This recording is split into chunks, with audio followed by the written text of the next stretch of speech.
नमस्कार साथियों। मुद्दा बहुत संगीन है, मैं गंभीर से भी कुछ एक कदम आगे है यह मुद्दा।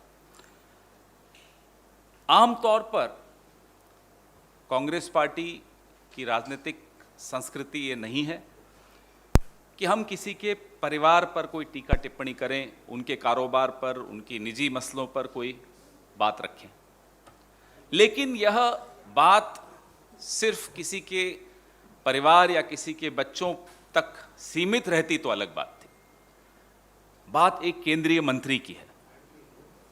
सवाल उस केंद्रीय मंत्री की राजनीतिक शैली पर भी है, उनके राजनीतिक भ्रष्टाचार पर भी है। केंद्रीय मंत्री श्रीमती स्मृति जुबिन ईरानी के परिवार पर भ्रष्टाचार के गंभीर आरोप लग रहे हैं। गोवा में उनकी बेटी द्वारा चलाए गए जा रहे एक रेस्टोरेंट पर बार है। वैसे तो क्योंकि स्मृति ईरानी जी जिस पार्टी से आती हैं उसकी राजनीतिक संस्कृति के हिसाब से तो शायद वो बार भी बड़ा संस्कारी बार होगा, उस पर टिप्पणी न करें तो अच्छा है। चलिए आगे चलते हैं। उस पर एक फर्जी लाइसेंस लेने का आरोप है। वो लाइसेंस एक ऐसे व्यक्ति के नाम पर है जिनका देहांत मई 2021 में हुआ और लाइसेंस जून 2022 में एक ऐसे व्यक्ति के नाम पर लिया गया जिसकी मौत हुए 1 साल 1 महीना हो चुका था। 13 महीने पहले जिसका देहांत हो गया हो, उसके नाम पर गोवा में स्मृति ईरानी जी की सुपुत्री, मैं उनका नाम नहीं लूंगा क्योंकि जैसा कि मैंने कहा वो राजनीति में नहीं है, उन पर टिप्पणी नहीं करूंगा, लेकिन स्मृति ईरानी जी की पुत्री ने वो लाइसेंस लिया। गैरकानूनी काम यहां शुरू हुआ है, यहां रुक नहीं गया। एक मृत व्यक्ति के नाम पे आप लाइसेंस ले लेते हो। उस व्यक्ति की मौत हुए 13 महीने हो चुके हैं और गोवा के कानून के हिसाब से एक रेस्टोरेंट को एक लाइसेंस मिल सकता है बार का। तो दूसरा गैरकानूनी काम क्या हुआ? इस रेस्टोरेंट को, जी नहीं, उसका नाम कोई तुलसी संस्कारी बार नहीं है, उसका नाम है सिली सोल्स बार। इस रेस्टोरेंट को 2 लाइसेंस मिले हैं। यह दूसरा गैरकानूनी काम हुआ है। और तीसरा गैरकानूनी काम क्या हुआ है? किसी भी ऐसे प्रेमिसेस को लाइसेंस देने से पहले यह आवश्यक है कि वो रेस्टोरेंट के तौर पे रजिस्टर्ड है, उसको रेस्टोरेंट का लाइसेंस मिला हुआ हो। तीसरा गैरकानूनी काम यह है कि इस रेस्टोरेंट को रेस्टोरेंट चलाने का लाइसेंस नहीं मिला हुआ। 3 गैर कानूनी काम कैसे संभव हो सकते हैं? क्या मैं और आप ऐसा काम कर सकते हैं या करने की सोच भी सकते हैं? हैरानी की बात यह है कि जो आपके समर्थक हैं उनके बच्चे तो लुलु मॉल का गेम खेलें, हनुमान चालीसा और नमाज की लड़ाई लड़ें। आपके बच्चे या तो विदेशों में पढ़ें, अच्छी बात है, पढ़ना चाहिए, या आपके बच्चे आपकी प्रोटेक्शन, आपकी पेट्रनेज, आपके आशीर्वाद के चलते इस तरह के गैर कानूनी काम करें और सारे कानून तोड़ दें। हम स्मृति ईरानी जी से कुछ जवाब मांगना चाहते हैं। उनकी जानकारी के बगैर जिस आबकारी आयुक्त ने, जिस एक्साइज कमिश्नर ने इस गैर कानूनी रेस्टोरेंट को, बार को नोटिस दिया, अब उसकी ट्रांसफर की भी तैयारी शुरू हो चुकी। क्या यह स्मृति ईरानी जी के हस्तक्षेप के बिना हो रहा है? क्या उनके प्रभाव के बिना हो रहा है? क्या यह लाइसेंस उनके प्रभाव के बिना मिला? क्या यह कानून उनके प्रभाव के बिना तोड़ा गया?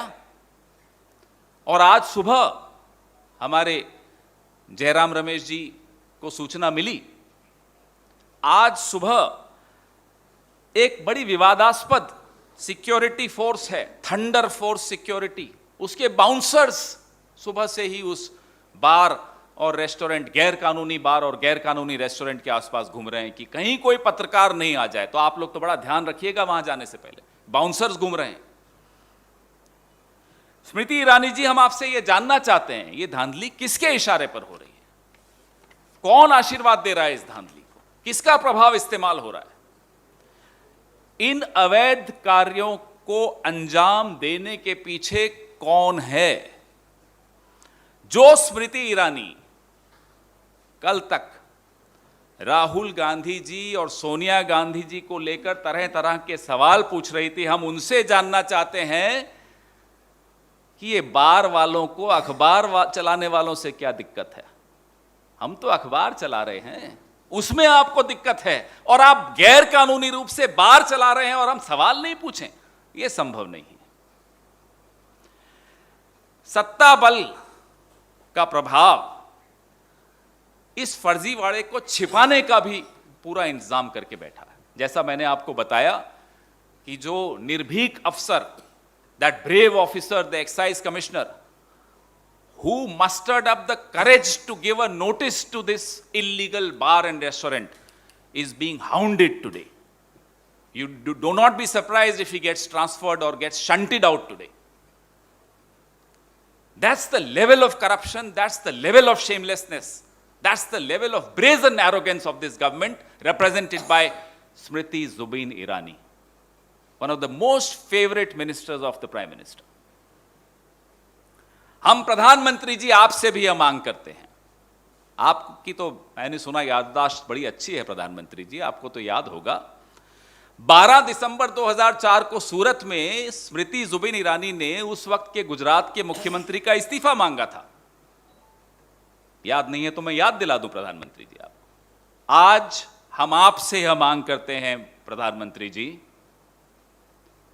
कि स्मृति जुबिन ईरानी को तुरंत प्रभाव से मंत्रिमंडल से बर्खास्त किया जाए। You owe it to this country, you owe it to the youth of this country. You cannot mislead the youth of this country to play Lulu Mall while your own children indulge into such illegal activities thanks to the patronage provided by you, Smriti Zubin Irani. My colleague, the Mahila Congress President, Netta D'Souza, is also with us. So all your questions, I would request you to restrict your questions on the issue at hand. We, three of us are here to respond to these questions.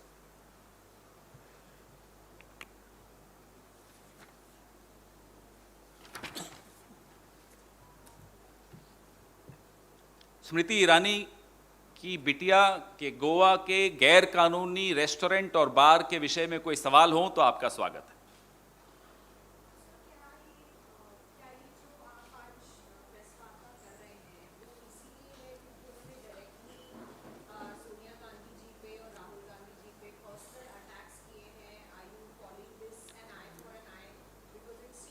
There cannot be any comparison. As I said, बार वालों को अखबार वालों से दिक्कत क्या है?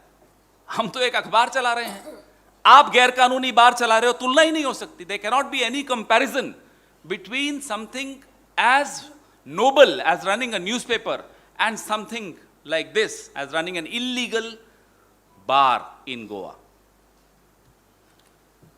We will be circulating these papers to you. Vineet ji, my colleague, will be circulating these papers to you. This is the show cause notice.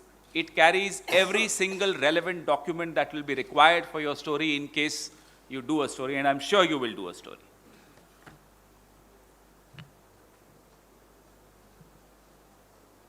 कोई और सवाल? जयराम जी is here.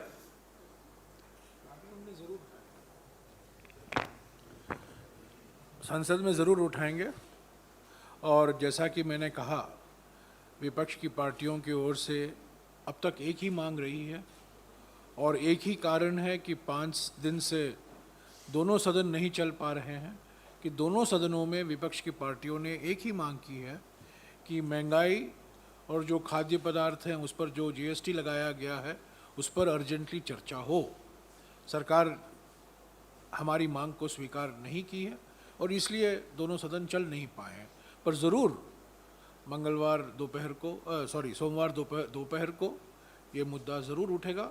और आज हम इस प्रेस वार्ता के माध्यम से हमारे प्रवक्ता पवन खेरा जी ने मांग की है कि प्रधानमंत्री तुरंत इस मामले में स्मृति जुबिन ईरानी का इस्तीफा मंत्रिमंडल से ले। सारे कागजात हैं, ये आरोप नहीं है, ये कागजात के आधार पर, आरटीआई के आधार पर ये तथ्य सामने आए हैं।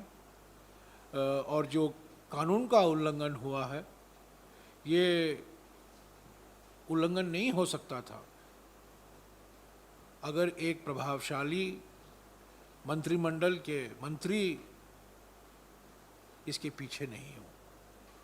तो वही व्यक्ति जिन्होंने, पवन खेरा जी ने हमें याद दिलाया है, 12 दिसंबर 2004 को सूरत में यही मंत्री तत्कालीन गुजरात के चीफ मुख्यमंत्री का इस्तीफा मांगा था। और आज हम ये मांग कर रहे हैं कि आज के प्रधानमंत्री स्मृति जुबिन ईरानी का इस्तीफा लें। ये कोई तू में का सवाल नहीं है। ये बात सही है कि स्मृति जुबिन ईरानी जी हमेशा राहुल गांधी जी और सोनिया गांधी जी को लेकर कुछ ना कुछ बोलती रहती हैं, पर वो तो बेबुनियाद ही बात है। हम तो कागजी बात कर रहे हैं। हम आरटीआई के माध्यम से जो जानकारी हासिल की गई है उसी के आधार पर हम आरोप नहीं लगा रहे हैं। जो आरटीआई से जानकारी आई है हम आपके समक्ष में, जनता के समक्ष में रख रहे हैं। तो इसमें दोनों की तुलना मत कीजिए। नेता जी, आप कुछ कहना चाह रही थी? जो आरटीआई एक्टिविस्ट है एडवोकेट रॉड्रिक्स, उनको प्रोटेक्शन भी मिलना चाहिए, क्योंकि इनका पॉलिटिक्स, ये विंडिक्टिव पॉलिटिक्स खेलते हैं। पता नहीं चलेगा कि कुछ दिनों में उनका क्या हो सकता है इनके राज्य में, तो उनको प्रोटेक्शन मिलना चाहिए।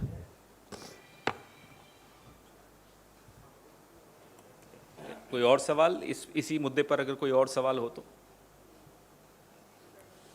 Thank you.